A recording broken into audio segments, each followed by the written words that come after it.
Good morning, Luke. Good afternoon, Owen. I'd hate to interrupt you from your reading, but I'd just like to say that I noticed that most of the clothing you're wearing is made in sweatshops. What? That hurts me on an emotional level. Shush, Luke, we're in the library. Why do we continue to make clothing using human labor when we have the technology to do it by machines? Sweatshop labor is torturous, and no amount of money saved in production is worth putting the workers through it. Sweatshops are outdated, unfair, as well as extremely dangerous and physically straining, and I believe that they should be pretty illegal. Hi, I'm Owen M, and this is why our Earth has problems. Products like clothing often are made in sweatshops. Sweatshop labor is unregulated human labor and the pay is poor. Traditional sweatshops were invented in the Industrial Revolution in America in order to make clothing without factories. Early sweatshops often consisted of many people crammed inside of tenement housing. The modern sweatshop came back into the public eye when many American corporations moved their productions out of the United States in the 1960s and 70s in order to lower production costs. In the modern era, sweatshops are more common in the third world countries across Asia and in South America. Large industries such as Nike, Adidas, and Gap use sweatshops to produce their clothing.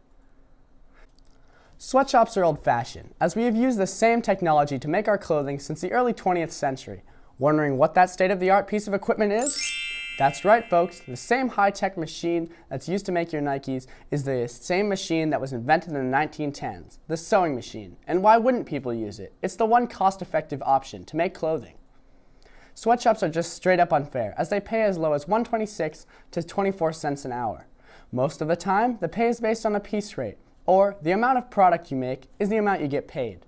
And on top of that, in some cases, sweatshops are the only way certain groups of people can make money.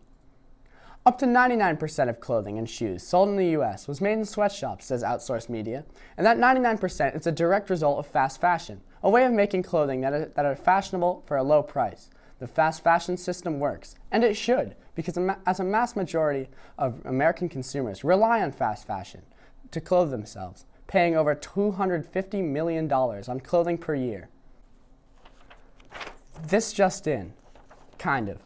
In 2013, the Dhaka garment factory inside of Rana Plaza, Bangladesh collapsed, killing 1,134 people and injuring approximately 2,500. To put that in perspective, the collapse's death toll is equal to 17 times the Patriots football team. In other news, workplace injuries and fire code violations are incredibly common for a normal sweatshop. People get hurt every day from exposure to chemicals or mishaps with machinery. On top of that, workers are not provided with masks to protect themselves from exposure. Locks on doors and windows are common and very much a fire hazard.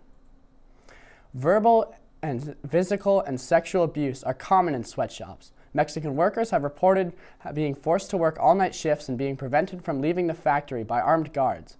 According to a study published by Greenhaven Press, Nike and Reebok managers have been known to hit and slap their workers in their factories.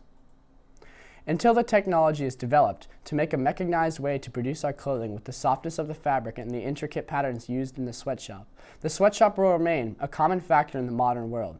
It could be erased by the development of new technologies. But until then, I'm Owen Mansfield, and this is Why Our World Has Problems.